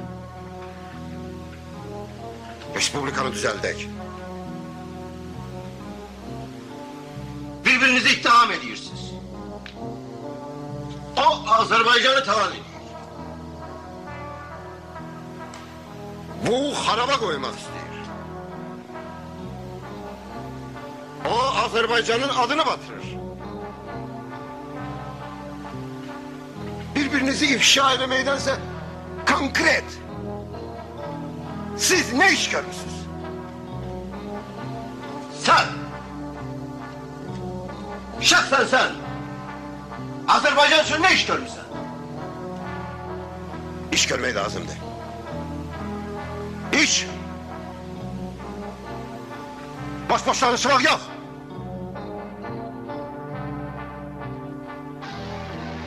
Mir Cəfər Bağırov tarixdə gördüyümüz bütün hakimlər kimi həm qara rəngliydi, həm ağ. Mənə elə gəlir ki, ətrafındakılar da buna çox təsir eləyirdilər. Məhz onun qara rəngdə olmağına. Qara rəngdə olmağına. Ancaq Mir Cəfər Bağırovda ədalət hissi də vardı. Bunu danmaq olmaz. Azərbaycan xalqının yüksəlməsinə, mədəniyyətinə, müəyyən adamların iləri çəkilməsinə, misal üçün akademiyanın yaralmasına çox köməklikləri olub. Mir Cəfər Bağırov haqq, bəzən elə haqlı cəza verirdi ki, cəmaata bu ləzzət eləyirdi. Mən onun bu əməllərinin qarşısında heç bir müsbət işini qiymətləndirə bilmirəm. O nə görübsə onun vəzifə borcu olub. O vəzifədə qalmaq üçün eləyib. Xalq üçün eləməyib. Onu düşman saymamışam heç vaxt, indi də saymıram. Məni heç kəs bunu məhrum eləyəməz bu uğudan. Mən məhkəmədə inanmışam ki, onda səhlənkarlıqçı var. Onu alladıblar. O inanır. Bütün inanmağın nəticəsində də belə yerə gəlib çıxır. Mir Cəfər Bağırov Mir Abbasoğlu Seyid nəslindən idi. Sonralar Allahsız ateist adlandırılan və sözsüz ki, bolşevik, komünist kimi dinə münasibəti bir mənalı səslənən bu insan Qubada məşhur Hacı Mir Bağır ağa nəslindən idi. İndi bir çoxlarının etnik qrup Rus, Yəhudi adlandırdığı Mir Cəfər, Mir Bağır ağanın 4-cü oğlu, o biri qardaşları kimi Mir Seyid nəsli nişanəsini daşıyırdı. Və Əkrəm Əhlisinin sözləri ilə desək, hökmdarların Allahı olmur. Çünki Allahsız bəndələrin əməllərinin də izaha ehtiyacı yoxdur. Bundan sonra qəribə bir dilemma qarşısında qalırıq. Seyid Mir Cəfər, Cəllad Mir Cəfər. Mir Cəfər Seyid şəcərəsindən olmağını gizlədirdi. Dövrünün zalim qanunları bir də tutduğu birincilik kürsüsü bunu tələb edirdi. Hərçənd ki, bu gizlətməni biz inkar edə bilmərik, çünki bu seyidlik onun adında qalırdı.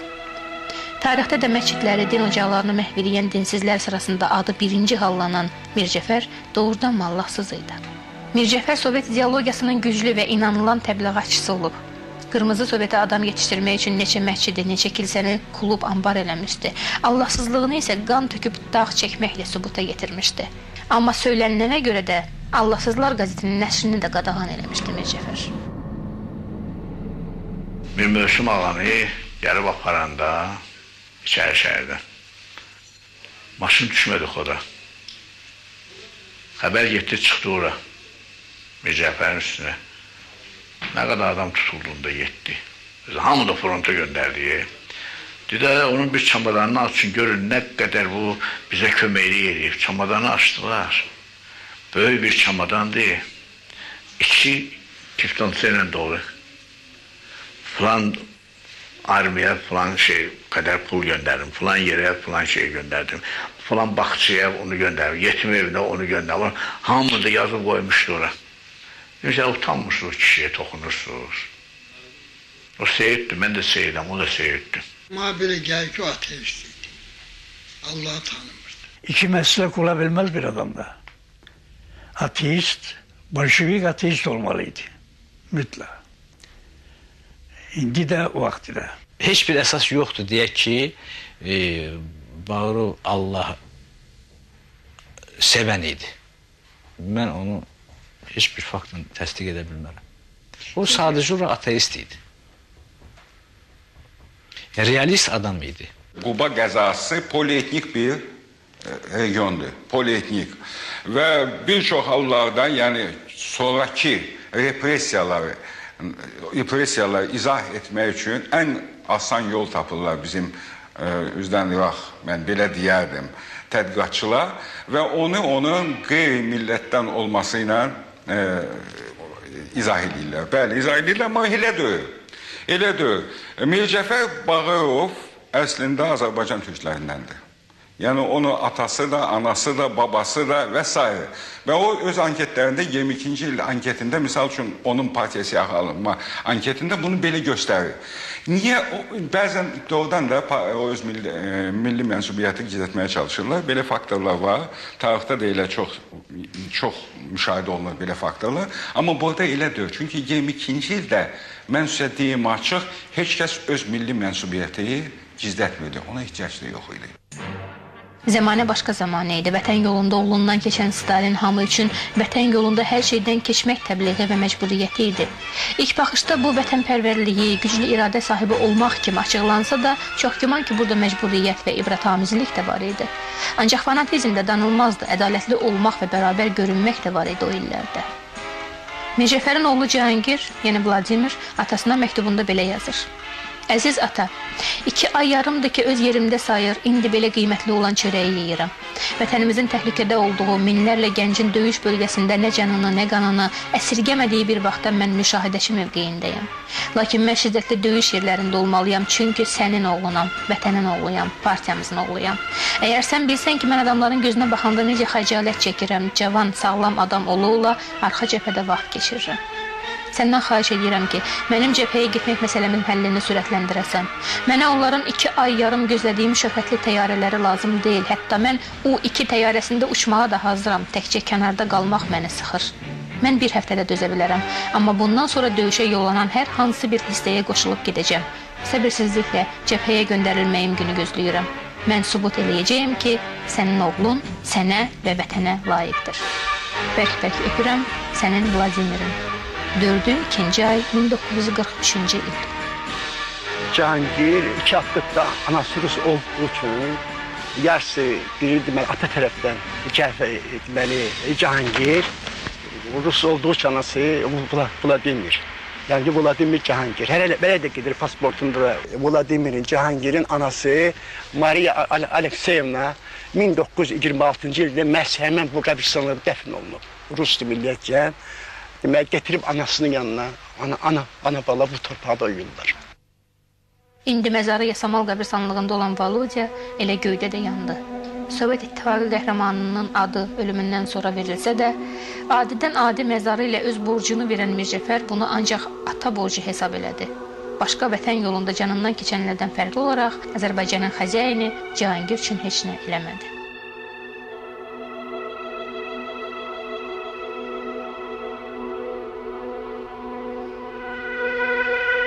Elə ki, məhkəmə qutardı, dedi ki, Rudenko ilə danışmaq istəyirəm. Baş prokurorla. O da qəbul elədi. Onun deyilənlərə görə belə deyib ki, ну, видели, у меня отцом погиб, и были у меня планы, что после моей смерти я завещал, чтобы меня похоронили рядом с ним. Но, видите ли, судьба своего диктует. Не по желанию, а по закону природы. Теперь моя судьба так сложилась. Я знаю и дальнейшее, что должно произойти. Я прошу разрешите посетить могилу моего сына и прощаться с этой могилой.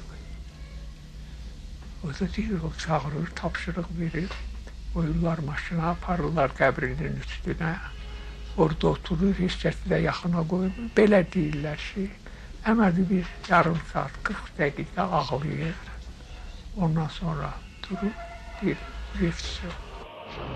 Müharibənin ən gərgin vaxtında iqtisadi və sosial çətinliklərin ən zirvə anında Türkiyənin Almanlara qoşulacağı barədə müxtəlif şayələr yayılırdı. Bundan istifadə edən ermənilər siyasi büroda qərar çıxardılar ki, Azərbaycanlılar və Dağıstanlılar Orta Asiyaya köçürülsün, sərhəd möhkəmləndirilsin, çünki müsəlmana inam yoxdur. Biz kimiz? Biz də Türkiyəlik qoyuq. Deməli, biz müharibəyə Türk qoşulsa, deməli, birinci kömək eləyən Türkiyə biz olmalıydı. Meşqli Türklər niyə qranisədən çəkildi, getdi? Niyə Acarlar getdi? Niyə o birisilər, o keçənlər İnguşlar, Kabardina Balqarlar, Tatarlar sürgün olundular? Bunların hamısı müharibə ilə əlaqədar, nemeslərlə əlaqədar məsələlərdir. Siyasi büroda Mikayanın təşrifi ilə Azərbaycan xalqını də keçənlər kimin, İnguşlar kimin Qazaxıstana sürgün eləmək istəyirdilər. Onlar bizim deməli millət haqqında elə bir fikir yaratmışdılar ki, biz çox satqın milləti, ola bilər ki, az bir müddətdən sonra biz... Bəli. Ona görə də o vaxt Bagirov bunu başa düşmüşdü. O, məsələn, bir gecənin içində bütün rayon katiblərinə göstəriş vermişdi ki, hamınız telegrama verin ki, biz hamımız orduya getmək istəyirik. Deməli, təxminən 69 rayondan o vaxt telegrama vermişlər Stalinin adına ki, biz vətən qorxulu altındadır, vətən təhlükədədir, biz hamımız bir əsgər kimin vətənin müdafiəsinə gedirik. Bəzi versiyalara görə Mircəfər Bağırov müharibənin ilk günlərində Gürcüstan və Ermənistan rəhbərləri sustuğu halda Azərbaycandan 40 min hazırlıqsız Azərbaycan gəncini səfərbər eləyib müharibəyə göndərir. Həmin ildə sürgünün, deportasiyanın qarşısını alan Bağırov Stalindən müharibədə iştirak etməyin əmrini almışdı. Yəni bütün əhalinin Orta Asiya sürgünü müqabilində Mircəfər bunu etməli idi. Bir də o axı səfərbər elədiyi 40 minin yaxud da 400 minin arxasında dayanırdı. Qafqazadan qaraların Gürcülərdir, Ermənilərdir, Müsəlman, Azərbaycanı boğlarınızla qırxırdılar. Ox qoymağa icazə vermirdi. Ayrımda icazə vermirdi. Bizim də cavan uşaqlar hamı boğlu eşiblər, boğlarını vuruşurlar da. Hamı gəlib gecə tuturduruşub, keçirdilər. Ya tuturdu, əlini ağını bağlıydı, qorxdu. Bu məsələni bir Gürcü götürür Stalinə yazır. O yazır Kremliyə ki, o slujbada olur. Ki, pes, yoxsun, sən niyə baxırsan? Biz Gürcüləri, Azərbaycanlı Erməniləri öldürdülər, bu xaxollar. Bunu eşidir bu Stalin. Stalin Malinkovu çağırır, bir də Bagirovu. Deyir ki, məşğul olun bu məsələ ilə. Buna haqq hesablı. Bagirov deyir, baş üstə. Malinkovla Bagirov gedirlər həmən yerə. Gedirlər görürlər Xruşçovun qardaşı orada komandir divizyoru. Bunun divizyasındadır bu haqq hesab, buradan başlanıb. Çağırır, soruşur, edir, Bagirov deyirlər uşaqlar ki, ay atamızsan, bizi öldürürlər, bizi qutar bulanın əlindən. Bu da buradan yığır nə qədər adam var, generallar, polkonizlər özünü aparırmış oraya. Çağırıb bunlar deyir ki, bunlar ne deyirlər, düzdür. Xruşdan qardaşım maxat edib də belə, ateşli adaqlar belə. Deyib, ya Çin voyenni Sovyeti. Mən deyir, səni priznavat eləmirəm. Deyib, nə eləyərsin? Əlini çağırıb, tak, əli orada vurur başını, əli orada gedib. O vurur 2 nəfər onun yanında olub generallardan, gəlirlər, sən ikisini də qoyub yerə. Özü bu yanında gedənlər deyiblər buna ki, ay Mücəfər, biz bu olan yerdə səni, dedi, onları Samasud mən eləmişəm, onlar az bizdən eləməyiblər. Hər gün Rusiyanın gedər-gəlməz çöllərinə üst tutan qatarlar yüzlərlə Azərbaycanlını fronta daşıyırdı. Cənub cəbhəsinin komandiri ordu generalı Petrov idi. O hərbi şuranın üzvü idi. Orduya cavabdeh 1-ci Sima isə vaxtilə Stalinin köməkçisi kimi tanınmış. Sonralar Pravda qəzetinin baş redaktoru, Müdafiə Xalq Komitəsinin sədr müavini Lev Zaxaroviç Mexlis Krım cəbhəsinin məsuliyyətini daşıyan yeganə adam idi. Və Taman yarımadasının müdafiəsində Mexlis əmr verir ki, Krım ancaq Azərbaycanlılardan ibarət diviziyanın top döyüşü ilə alınmalıdır. Onlar Keş boğazından Krıma daxil olmalıydılar. Bu elə tələ idi ki, Almanlar neçə min Azərbaycanlı əskərini su içində keçid vaxtı təyyarələrdən açılan bombalarla dənizin dibinə göndərirdi və hər dəfə Mexlisin indi qoy bu yoldaşılar Krım uğrunda vuruşsunlar xeyir duasını aldıqdan sonra neçə min Azərbaycanlı əskər boş-boşuna qırılırdı. 2 belə əmrdən sonra Petrov Bağırova zəng eləyir. Əgər 1-2 gündə keçsə sizin diviziyadan əsər əlamət qalmayacaq, ölçü götürün. Mənim gücüm çatmır, ancaq məni satmayın. Bir neçə saat ərzində lazımı məlumat toplayan Bağırov faciədən dəhşətə gəlir və Stalinə zəng eləyir. Beşika telefonunu yerə qoymadan Stalin o biri telefonla kiməsə əmr verir. Mexlisi hərbi şuranın cənub bölgəsindən cəbhədən mərkəzi komitənin sərəncamı ilə geri çağırın. Lev Zaxaroviç Mexlisin yoldaşılara olan həqarəti və vəhşiliyinin qarşısını Bağırov alır. Bəli, bu o vaxtlar idi ki, bir tərəfdən ermənilər Azərbaycan ərazisini bölüşdürmək üçün əlverişli vaxt və səbəb tapmışdılar. Bir tərəfdən isə Hitler dişlərini Bakıya qıcamışdı. Bağırov üçün hər mənada çətin idi. Həm yerli halini səfərbər eləyib, ümumi vətənimizin sərhədlərini qorumaq, vətən uğrunda ölümə getmək, təbliğini vermək, bir tərəfdən də ermənilərin layiqli cavabını vermək üçün artıq Azərbaycan əhalisinin deportasiyasına imza atmış Stalini inandırmalı idi. Bağırov üçün çətin olsa da bir tərəfdən də cənub sərhədlərindən gözlənilən təhlükənin qarşısını almalı idi. Və sözsüz ki, həmin vaxtlarda, müharibə vaxtında yoldaşı Məmmədi deyilən təhqiramiz ifadələrdən Azərbaycanlıları xilas eləməli idi Bağırov və buna görə 416-cı diviziyanı yaratdı. Bundan başqa müsəlmanlara inanmaq olmaz təhqirindən Azərbaycanlıları xilas elədi, çünki deportasiyanın qarşısını aldı, Stalin fikrindən daşındırdı. Və sözsüz ki, cənub sərhədlərindən gözlənilən təhlükə də var idi və Cənubi Azərbaycan, yəni ki, İran sərhədlərində Sovet qoşunlarının yeridilməsi də Stalinin siyasəti idi və sözsüz ki, bu Pişəvari məsələsi və İran məsələsi Stalinin oyunu idi, ancaq Bağırov bu məsələdən məharətlə istifadə elədi və hətta bu yaxında dünyasını dəyişən Həsən Seyidovun tam məxfi memarlarında o belə bir fikir yazır. Yazır ki, müharibənin əvvəllərində Stalin Cənubi Azərbaycan sərhədlərinə daha çox diqqət yetirirdi və Bağırovla Cənubi və Şimali Azərbaycan məsələlərinin müzakirəsində o bu problemdən daha sonra qeyd elədi ki, tarixi səhvi, o səhvi ki, İmperator Aleksandr buraxıb, o səhvi düzəltmək lazımdır. Yəni Cənubi Azərbaycanla Şimali Azərbaycan birləşdirilməlidir. Və bu birləşmələr artıq sonradan həll olunmuş bir məsələ kimi qəbul olunmuşdu. Sadəcə olaraq tarixə, yəni sadəcə olaraq bu zaman vaxt tələb eləyirdi. 1948-ci ilin payızında Mərkəzi Komitənin aparatının işlərini yığdılar böyük salona, icra salonuna. Bağırov da orada demək, riyasət heyətinin sonundanında oturmuşdu. Dedi ki, Politbüronun qərarını almışıq. Ermənistanda yaşayan Azərbaycanlıların Azərbaycana köçürülməsi barədə. Bu danışığın özündə, nəfəsində, ürəyində bir acılıq, ondan sonra həyəcan hissi var idi. Tutulurdu dövlətəzdə. Bu qərar bizsiz qəbul olunur. Bundan əvvəl də deportasiyalar olmuşdu, amma belə kütləvi xarakter almamışdı. Təsəvvür edin, 37-ci ilin sonlarında artıq deportasiyalar da özünü göstərməyə başladı. Dağlıq Qarabağdan Azərbaycanlıların bir çoxu, 850 nəfərdən çox adam sürgün edildi. 2000-dən çox adam Azərbaycandan Azərbaycana sürgün edildi. Və beləliklə də Dağlıq Qarabağda Azərbaycanlıların sayı azaldıldı. Hətta müharibə gedə-gedə ermənilər yenidən deportasiya məsələlərinə başlayıb, Azərbaycanlıların Ermənistandan, eləcə də Dağlıq Qarabağdan yeni bir qrupunun çıxarılması ideyasını ortaya atdılar. 1943-cü ildə Tehran konferansında Stalin ən mühüm məsələləri həll etdiyi bir dövrdə Stalinə müraciət edirdilər ki, Dağlıq Qarabağdan və eləcə də Ermənistandan Azərbaycanlıları köçürsünlər və onların yerində İranda olan Azərbaycanlılar öz doğma və həqiqi vətənlərinə qaytarılsın. Və Stalin həmin vaxt elə onlara oradaca müsbət cavab vermişdi, İrandaca. Deportasiya məsələsi demək, o da 42-ci ildə demək, bu əhvalatı danışanda dedi ki, bundan da Azərbaycan Partiya Təşkilatı xəbəri yoxdur. Burada çox güman Mikayanın əli var. Bunu bu cür qoyublar ki, Ermənistana xaricdən çoxlu ermənilər gəlir.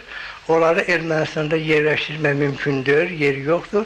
Ona görə Azərbaycanlar buradan yığışıb öz demək torpaqlarına, Azərbaycana getsinlər.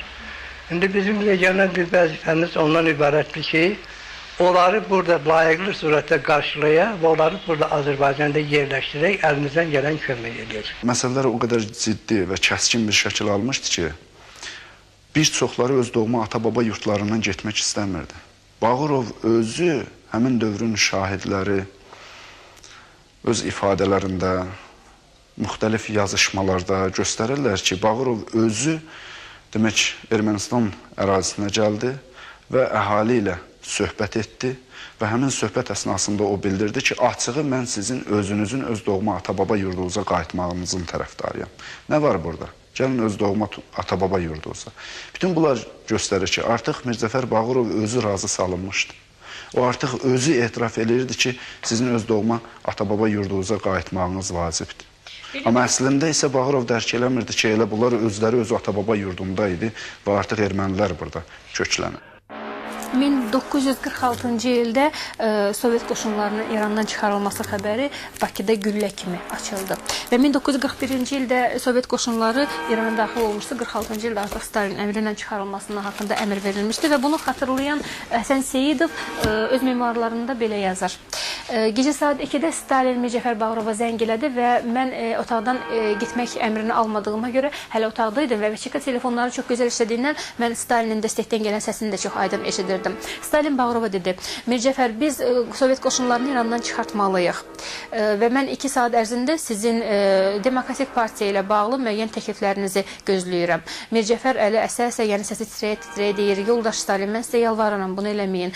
Yoldaş Stalin, mən sizə çox xahiş edirəm, eləməyin. Siz neçə əsrlik Azərbaycan arzusunun gözündə qoyursunuz, eləməyin. Mən sizdən çox yalvarıram və sizin bu qoşunları çıxartmağınız neçə minlik Azərbaycanlının günahsız ölümünə səbəb olacaq. Mən sizə yalvarıram. Stalin artıq dəstəkdə daha hiddətlə danışmağa başladı. Bu əmrdir Mirzəfər. Onu yerinə getirmək lazımdır, müzakirə eləmək yox. Biz yeni müharibəyə başlaya bilmərik. 2 saatdan sonra sizin yeni şifr teleqrammanızı gözləyirəm. Və dəstək əlində donub qalan Mirzəfər, artıq Stalin dəstəyin o biri başında dəstəyi yerinə qoymuşdu. Mirzəfər səsi titrəyə-titrəyə, bu da axırı deyir. Deməli, Azərbaycan bu dəfə də qovuşa bilmədi. Neçə o taylı, bu taylı Azərbaycan bir-birinə qovuşa bilmədi. Sonra bir xeyli həyəcanla dayanır və sonra sifətindəki ifadə tədricən dəyişir. Bu əmrdir. Bu yoldaş Stalinin əmridir. Bu partiyanın əmridir. Onu yerinə yetirmək lazımdır, deyir. Müharibə Bakı neftinin hesabına urulsa da qələbədən sonra dağıdılmış rayonların bərpası və ölkənin bir çox respublikalarında, o cümlədən Azərbaycanda yeni iqtisadi sahələrin yaradılması, əlavə enerji ehtiyatlarının aşkar edilib istifadəyə verilməsini tələb edirdi. Müharibə illərində istismar və kəşfiyyat qazması demək olar ki, tamamilə dayandırılmışdı və ixtisaslı kadrların bir hissəsi cəbhəyə səfərbər olunmuş, bir hissəsi isə çoxsaylı neft abadanlığı ilə ölkənin şərqində yerləşən neft rayonlarına göndərilmişdi. Müharibədən sonra Xəzər neft dəniz yataqlarından istifadə edilirdi. Çünki ölkədə vəziyyət ağır idi. Baxmayaraq ki, neft çıxarmanın getdikcə aşağı düşən tempi göz qabağında idi. Bununla belə neft sənayesinin yeni sahəsinin yaradılması prosesi obyektiv zərurət idi. Lakin proses Azərbaycan xalqının qatı düşmənləri, kommunist adı altında pərdələnən erməni millətçi separatçıları və onların mərkəzi hökumətdə vəzifə tutan himayədarlarının hər cür müqavimətinə rast gəlirdi. Onlar Azərbaycanın neftçi alim və mühəndislərinin Xəzərdəki perspektivlərinin həyata keçməsinə mane olmaya bilməzdilər və bütün səviyyələrdə fəaliyyət kampaniyalarına başlamışdılar.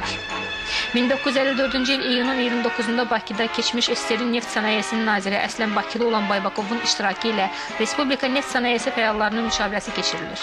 Müşavirə SSR Nazirlər Sovetinin 9 iyul 1954-cü il tarixli neft sənayesinin daha da inkişaf etdirilməsi tədbirləri haqqında qərarının müzakirəsinə həsr olunmuşdu. Müşavirədə çıxış edən Azərneft Birliyinin baş geoloqu Babazadə, həmçinin Xəzər dənizi neft yanacaqlarının istifadəyə verilməsi zamanı qəsdən yaradılan maneələr haqqında danışır. Müşavirədə çıxış edən Baybakov 1948-1953-cü illərdə Azərbaycanın neft sənayesində əsaslı tikinti üçün yönəlmiş 10 milyard rublun boş yerə sərf olunmasından, Mircəfər Bağırovun bu hərəkəti ilə dövlət əleyhinə getdiyini göstərmiş, ona küllü miqdarda ziyan vurduğunu sübut eləmişdir. Əlbəttə, Mircəfər Bağırovun fəaliyyəti Azərbaycanın 30-50-ci illər tarixini əhatə edir və bu dövr Azərbaycan xalqının həyatında qanlı və ziddiyyətli bir dövrdür. Lakin onun respublika, neft sənayesinin inkişafı üçün mərkəzi hökumət tərəfindən lazımı maliyyə vəsaitlərinin ayrılması məsələlərini həll edə bilməsi bacarığı dövlət əleyhinə fəaliyyət kimi qiymətləndirmək bu heç bir məntiqə uyğun gəlmir. O illərin arxiv sənədlərinin analizi göstərir ki, irəli sürülən ittihamların heç bir elmi, faktika əsası yoxdur. 1947-ci ildə Dağlıq Qarabağı mərkəzi hökumətin köməyi ilə Azərbaycandan qopara bilməyən daşnaqlar 1948 və 1953-cü ildə tarixən Azərbaycan torpaqlardan 100 min nəfər Azərbaycanlını dövlət səviyyəsində deportasiyasına nail oldular.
Mircəfər Bagirov şübhəsiz ki, Azərbaycan xalqının 20-ci əsr tarixinin kontekstində çox böyük bir figuradır.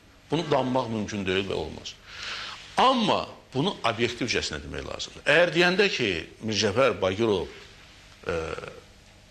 qan töküb, Mircəfər Bagirov millətçiləri qırıb və tutalım, indi dediyim kimi, Nəriman onun özündə millətçi elan edib. Bu deməkdir o ki, biz Bagirovu o mərtəbədən salırıq aşağı. O mərtəbədədir. Bagirov böyük bir tarixi fiqurdur. Azərbaycan, yeni Azərbaycan tarixi kontekstində çox böyük bir yeri olan bir adamdır. Sadəcə əməllər qalır. Amma əməllər öz əməlləridir. Bu birisi, deməli, süni yolla əməllərə bələdət qazandırmaq lazımdır. Eyni zamanda süni yolla əməlləri şişirtmək də lazımdır. Mircəfər Bağırov 56-cı ildə güllələnib. Ancaq bu barədə də müxtəlif versiyalar var. Birinci versiyadan ibarətdir ki, yox, Mircəfər Bağırov 1956-cı ildə güllələnməyib, 83 yaşında öz dünyasını dəyişib və bu da Sibir həbsxanalarının birində olub. Oğlu Cem bunu işləndən sonra özünü atasına çatdırsa da onun meydini dustaqlar ona verməyiblər. İkinci versiyadan ibarətdir ki, nə qədər paradoksal görünsə də Mircəfərin ölüm aktına Mikoyan qol çəkməyib. Ancaq bu da inandırıcı deyil, çünki Mircəfər özü boyda onlar üçün təhlükə idi və Mircəfər Bağırovun sağ qalandan sonra əgər sağ qoysaydılar, Xruşov və Mikoyan necə yata bilərdilər, bu ağla sığmaz idi. Və bu da görünür düzgün versiya deyil, çünki mənə gəlir ki, o oyun axıra qədər oynanılıb. Əgər belə olmasaydı, Mircəfər Bağırovun qəbri yeri məlum olardı. Üçüncü versiyadan ibarətdir ki, Mircəfər Bağırov doğrudan da dünyasını öz əcəli ilə dəyişib. Çünki 83 yaşında 66-cı ildə onu Qazaxıstanda görən adamlar var, canlı şahid var və buna görə belə müəyyənləmək olar ki, 1965-66-cı illərdə Qazaxıstanda qiymətli filiz və neftin çıxarılması ilə bağlı bir mütəxəssis kimi Mircəfər Bağırov orada işləyirmiş. BBC radiosunu eşitdim ki, Bagirov düşərgədə hərbi İslah əmək düşərgəsində öz əcəli ilə ölüb. Buradan da mən belə başa düşdüm ki, görükür, Bagirovun bu səhlənkarlığını, bunun dediyi sözləri nəzərə alıblar.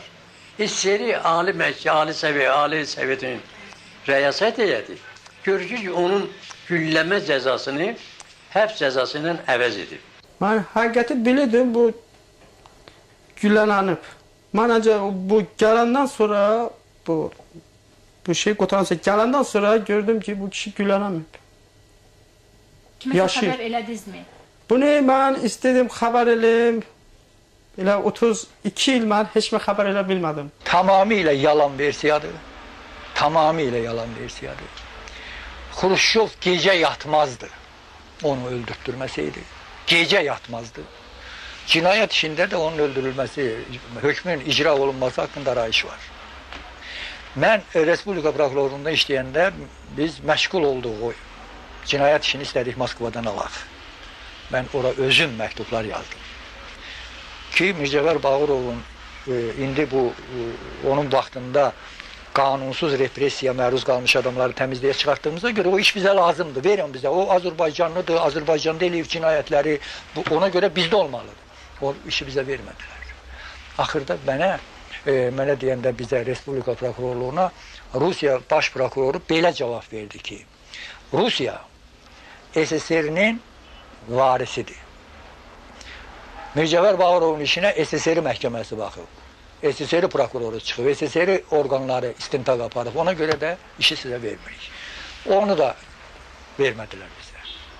Mircəfər Bağırovun ölüsünü də onlar bir balaca ehtiyat edirdilər. Mən sizi inandırıram ki, Xruşşov gecə yatmazdı. Mircəfər Bağırovun ölüm xəbərini ona verməsəydilər. O ilə Yemiryan Ozatov getmişdi axı, Sibirdə bir yerdə idilər. Brejnov iş başına gələndən sonra onlara apravdanı verdi. Yemiryanov sonra oburlar hamı gəldilər, çıxdılar. Bu gəlmədi. Hamı mətər qaldı ki, nöş gəlmir. Sonra dedilər ki, güya buna deyiblər ki, sən də Afrodov getməlisən, deyim, mən Azərbaycana getmərəm. Çağırlar ki, Məlik Mirzəli təcili belə yerə getməli, aeroporta. Şevçukunun aeroportuna. Tayara oturdu, nəsə gördüm, bir qadın, Rus, bir də Rus belə düşdülər, sonra gəldilər. Mən də tanımıram onları. Görüm, onların içində bir belə Azərbaycanlı, Qafqazlı bir nəfər, şiləpalı, belə çox hündürboy da yox, belə də necə Rusiya normal belə şey adam da belə girdi bunların içinə. Girdilər, bunlar 3 nəfər gəldi maşına tərəf. Həmin adam təyyarə ilə gəlmişdi Şevçukaya. O təyyarə ilə deyəsən gəlmir. Bu onları qəbul edilmişdi. Mən onu elə bildim. O təyyarə ilə gəlsəydi onlarla. İndi onu da deyə biləm. Ola bilər. Yəni siz onları hava limanında gördünüz? Bəli. Ona hava limanında onlar gəldilər mənim maşın tərəfə. Onlar deyəsən biliblər ki, maşındır. Məndən soruşdu ki, sən hansı şeydən? Dedim, bəs beləncə yerdən gəlmişəm. Dedi, hə, bizik. Oturdular, bu gəldi Moskvalı, bu qadını qabaqda otuzurdu, o Rus dalda oturdu, bu Azərbaycanlı isə onunla yan-bayan mənə tərəf oturdu, belə şoferin arxa tərəfində. Rus soruşdu ki, onlar bilmədi, sən hardansan? Mənə dedim, Azərbaycandan. Dedi, hardan? Sumqayıtdan düzü getmişəm, dedi, Sumqayıt. Ondan sonra dedi, Toçin deyən ki, sən hardan yəni? Dedim, bəs Azərbaycanın Astara rayonu var, qranitsə İranla.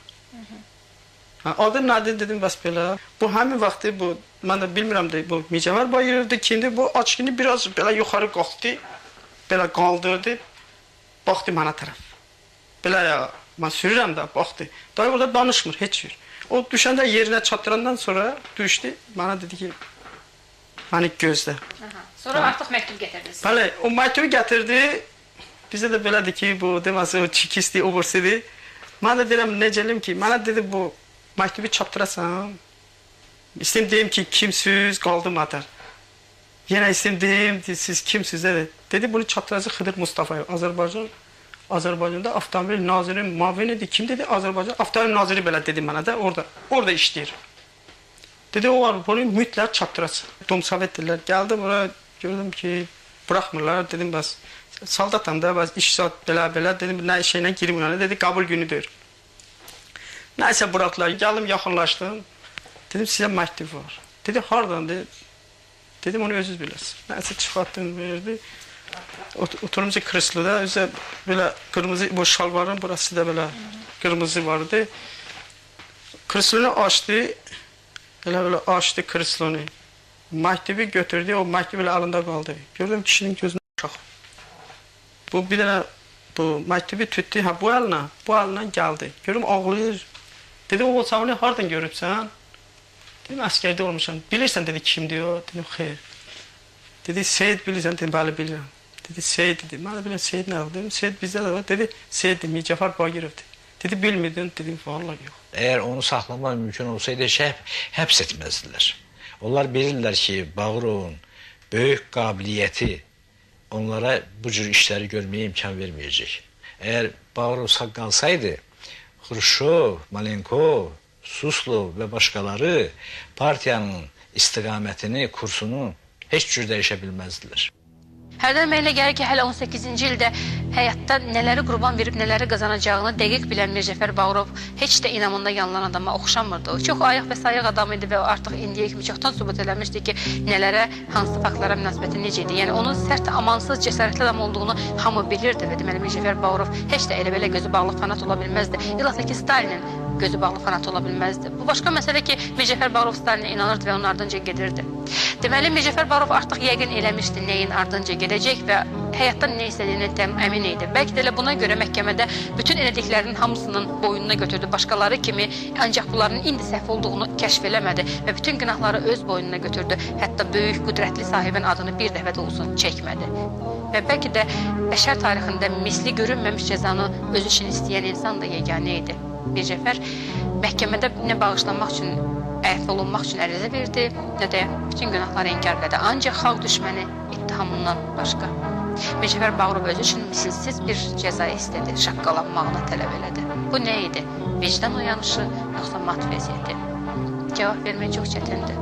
Ancaq bir şeyə əminəm ki, Mircəfər Bağırov inamında yanılan adam deyildi. Mircəfər Bağırov bu rejimin gözü bağlı qulu da deyildi. Mircəfər Bağırov 18-ci ildən sonra çox əmin idi, dəqiq əmin idi ki, ancaq bunlardan sonra həmvətənlərinin əlinə qanına əli bulaşandan sonra və yaxud da bu saysız repressiyalardan, bu saysız qanlı terror aktlarından sonra bunları verib ancaq birinciliyi qazanmaq olar, həmişə birincilik zirvəsində qalmaq olar. Bax, bu mənada Mircəfər Bağırov Stalinin çox layiqli davamçısıydı və məhz bunlardan sonra Mircəfər Bağırov birincilik kürsüsünü qazandı və mütləq daimi hakim oldu.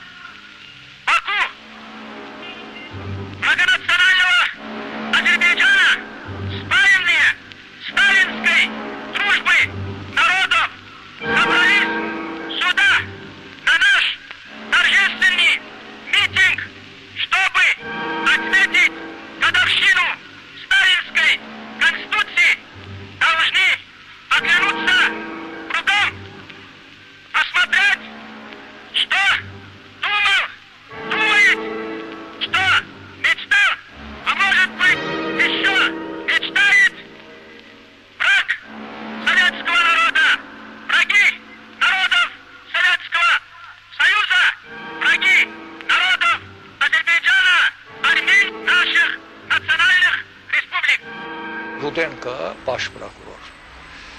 Məhkəmə prosesindən çıxanda tənəffüsə zaten gəlirdi Respublika prokurorluğuna. O Respublika prokuroruna bir sual vermişti ki, что означает слово kişi? Ну, o da demişti ki, мужчина, мужчина, он же мужчина, конечно, но kişi что такое? В общем, başa salmış mужество vesaire başa salmıştı. Rudenko ona demişti ki, а между прочим, у него есть эти признаки. Ən çox qadın və uşaqlar Azərbaycanda həbs olunublar. Başqa respublikalarla müqayisədə. Ən çox. Ona görə də mən Bagirovun Azərbaycanda olmağına, Türk olmağına şübhələnirəm. Həm bu özün ətrafına başqa millətlərin əcazlı, qansız nümayəndələrinə yığasan və həm də onlara rəhbərlik eləsən və həm də onlar Azərbaycan xalqını qırdığına görə onların rütbələrini, vəzifələrini böyüdəsən. Bunu eləmək heç bir Azərbaycanlı eləməz. İndinin özündə də, yəni hadisələrdən yarım əsrə qədər keçdikdən sonra da onun ruhuna and içən, onun haqqında danışanda ayağa duran minlərlə adamlar var. Bəziləri onu cəddinə görə, sevdiyinə görə yaddan çıxarmırlar. Xalq unutdu, xalq unutdu, geniş xalq unutdu. Ancaq tədqiqatçılar, ziyalılar, onun haqqında yazanlar Bağırov haqqında düşünməyə başladılar. Və mənə gəlir ki, bəziləri doğru nəticədə gəlib çıxdılar, bəziləri də idealizə dərəcəsindən qalxdılar, bəziləri də inkar dərəcəsinə indilər. Ancaq xalq demək olar ki, unutdu Bağırov.